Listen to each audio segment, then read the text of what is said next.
You're listening to the world's #1 football podcast. Now, here are your hosts, Ben Hansen, Matt Hartman, and Ryan Matthews. Hello, everybody, and welcome into the Pigskin Project YouTube channel. And today, the final day of the NFL award predictions on this YouTube channel. Today, we're talking about the Coach of the Year and then the Comeback Player of the Year. The Comeback Player of the Year comes second, but we'll start there. Obviously, the main favorites. Obviously, maybe some crazy long shots, because you kind of got to take some crazy long shots with this award. And then the Coach of the Year, my personal favorite pick of any award that you can select, comes in the Coach of the Year, so you don't want to miss that. But again, as you've seen, talk about the favorites, talk about some long shots, and even both of the other guys provide some long shots there. So, and then again, before I forget, almost forgot, but I didn't. Live Wednesday, 9:30 Eastern, 8:30 Central. If you want to come over there, interact with us through the chat. The NFL season is so close, and college football really kicks off tomorrow, so you're not going to want to miss what is coming to our channel. So I'll let you get into the video. Right. Next up, this one's kind of fun. Coach of the Year. The Goy. Yeah, so, I mean, I'll go ahead and kick us off. This is insane. Have you guys looked at the odds for Coach of the Year? I think it's stupid. So, well, you see who's at the top, right? Vrabel's at 6-1, right? Crazy. Ben Johnson 7-1. I don't like either one of those. Better yet, the top five are all new coaches. Let me tell you this. Better yet, my bet is 60-1. That's my pick. Yeah. John Harbaugh. That's my Coach of the Year. And then he's 75-1 on FanDuel. Even better. And then it's like, okay, so I picked 3 other guys just because I'm like, all right, yep, maybe. You know, like if John Harbaugh is not the guy, then I'll go Kevin O'Connell. You know, takes a rookie quarterback. Let's say that J.J. McCarthy's doing really good.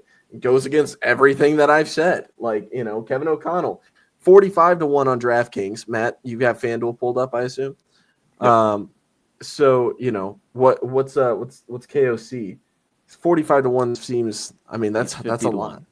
50-1 on FanDuel. Just won the award. So you're saying back he's going to back?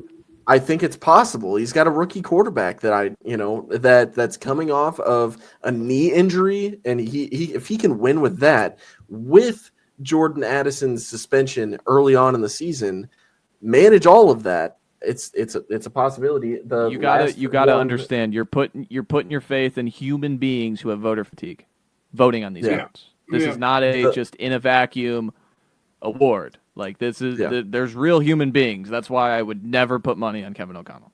Just that alone. If he wins 15 games, okay, but I think that's just so hard to do. Dan Quinn is my next one that I would highly consider. Just because you're going against all my research. Yeah, I'm just saying the last one. Oh, I mean, just to put it out there, Dan Quinn on DraftKings is 35-1. Which, by the way, it looks like you should just use FanDuel for future bets because this is crazy in the difference of odds. There's some. Yeah, I'll say MVP kind of back and forth. Just check. Dan Campbell would be my last one that I'm like, dude, yeah. I think it's 30-1 or something like that on DraftKings. I know I just picked like a quarter of the league, but like you know what I mean? Like you know, the two guys. It's funny because you did not name the 2 guys that I'm looking for. You didn't name anybody I have on. That's awesome. I'm sure my runner-up, Matt, will be. I guarantee you, my runner-up will be one of your guys. But okay. If you guys haven't been able to tell based off of this show, even with the Rashawn Slater stuff, I'm taking a little bit of that Chargers Kool-Aid. Is it a bit of a homer pick as well? Sure. Jim Harbaugh, taking the other Harbaugh brother. But my kind of runner-up / like, I don't even want to know if I can call it like long shot because he's 20-1. That's Matt LaFleur. We had the discussion about the Packers offense and them being what we think they're going to be. Matt LaFleur can be that guy, and I like it. And Matt, did you have Matt LaFleur on your list? No. No confidence. Oh, So, all right. Let's talk about the award. All right. This is about who wins a lot of games in contrarian to their previous season, or they're a new coach. Ron Rivera jumps from 7 to 15. Jason Garrett 4 to 13.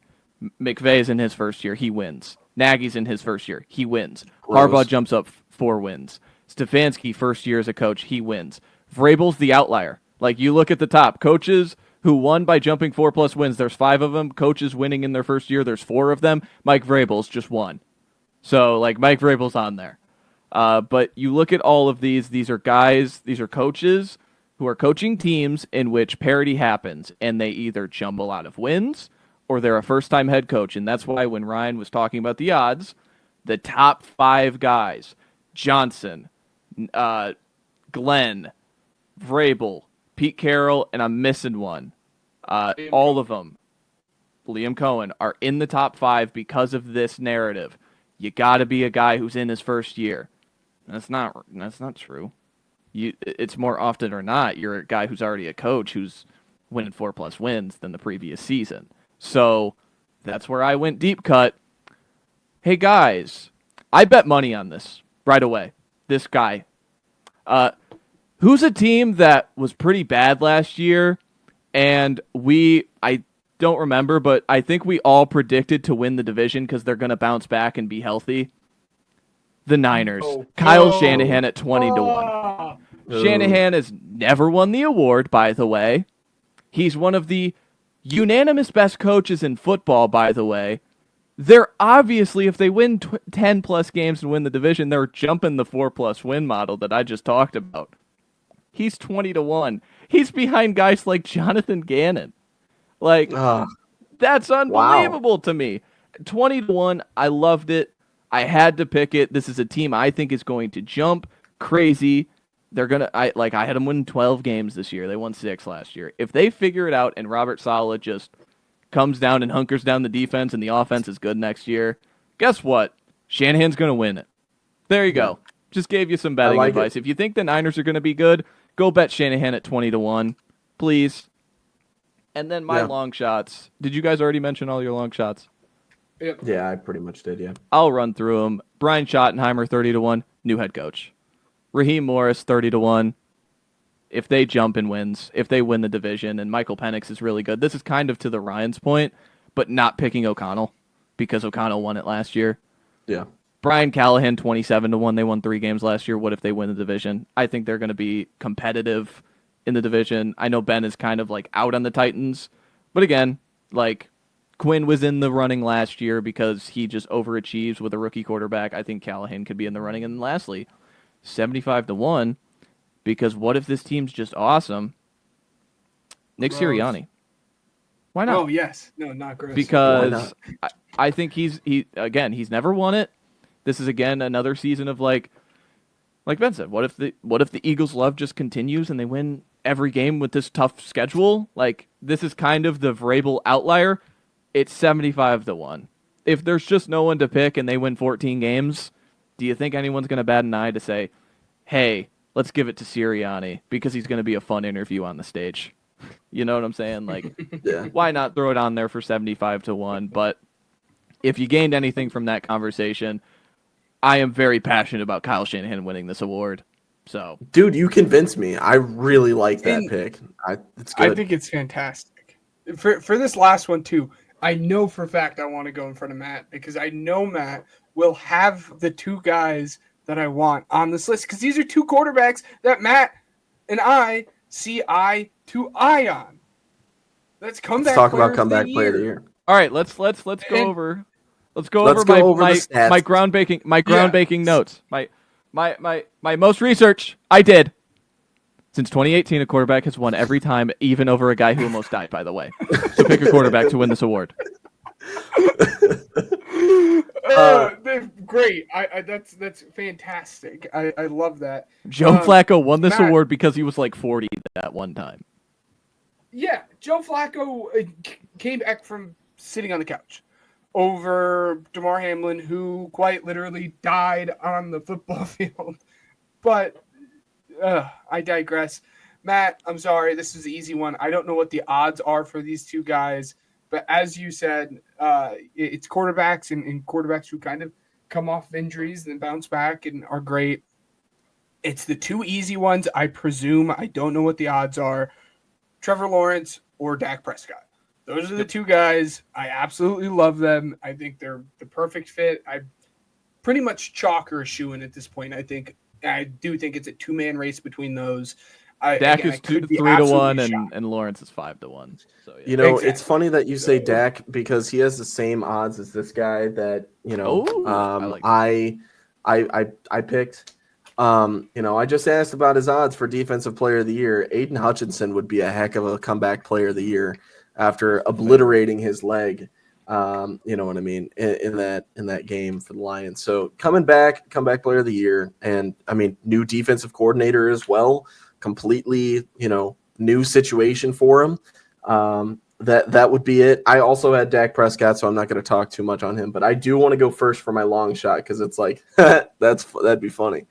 So I literally just picked it for the bit. I think that I don't think there's a chance, but I mean there's a chance for anything. But Matt, go ahead.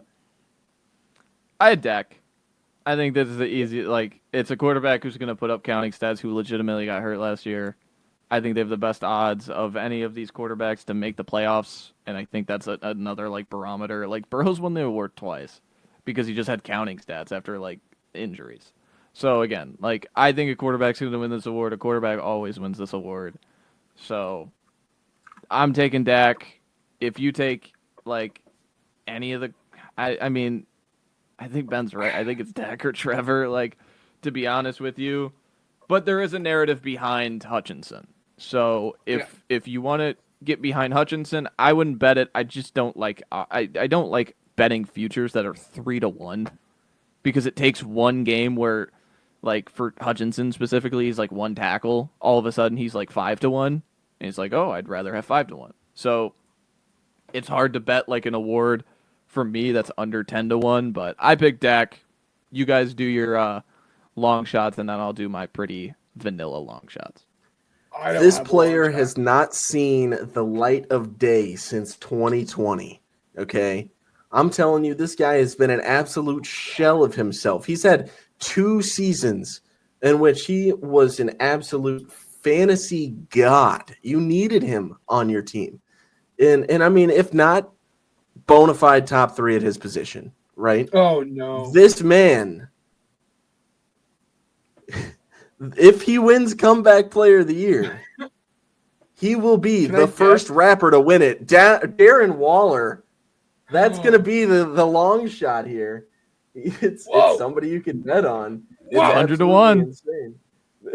I thought you were going to say Nick Chubb. I thought you were going to say whoa. Nope. If he returns to form in Miami, if that's something happens, I mean, God. returns the to fact form. that you can Johnny bet Smith on had Rashid 884 receiving yards and 8 touchdowns. If Darren Waller can top that after being a SoundCloud rapper, you got my vote, man. Come on. Vibes are high in Miami, baby. Yeah, Mike McDaniel's going to be like, dude, this is the guy, man. That's cool. That guy, I like him. That's cool. Oh, the Kelsey Plum music video. Dude, yeah. Yeah. Imagine the rap, dude, imagine the song he puts out after he wins Comeback Player of the Year. I'm streaming. Shout out Ryan for betting on me. Yeah. They're always believing in me. Yeah. Anyway, Ben, who's anybody your else long got it? Yeah. I don't have a long shot because again, Okay. as I said, I really think it's a it's not two-man race. It's not a I fun think you're award to wasting bet. money betting on any of this because the odds are so bad. But Yeah. I think they're as bad as they are because of that. So, yeah, I had 3. I had Tua, 25-1. He's on here. What if Tua's awesome? That could happen. Daniel Jones is on here. What if he's awesome? What if that defense just carries him to the playoffs? 40-1. Why not? Like, he just does his job like he did in 2022 with the hate it. Giants. What if they're a playoff team, he's definitely in the running for it because, he's a quarterback, by the way. And then lastly, I took a non-quarterback because I think his story's pretty cool. Christian Barmore coming back from blood clots, 120 to 1. That's fun. I think that's an award where it's like, hey, what if he has an awesome sack season and people finally realize what his story is, and there's not like, hey, we could give it to Dak who has good counting stats again because like he hurt his MCL last year, or we could give it to a guy and repay ourselves for what we did a few years ago and give it to a guy who actually came back from like a real tragedy and a football stopping injury or like illness technically. 120 to 1. Why not? Throw it on there. I think Barmore's already good. So if he comes back and he's good even more, there you go. Similar to Eric Berry a few years ago.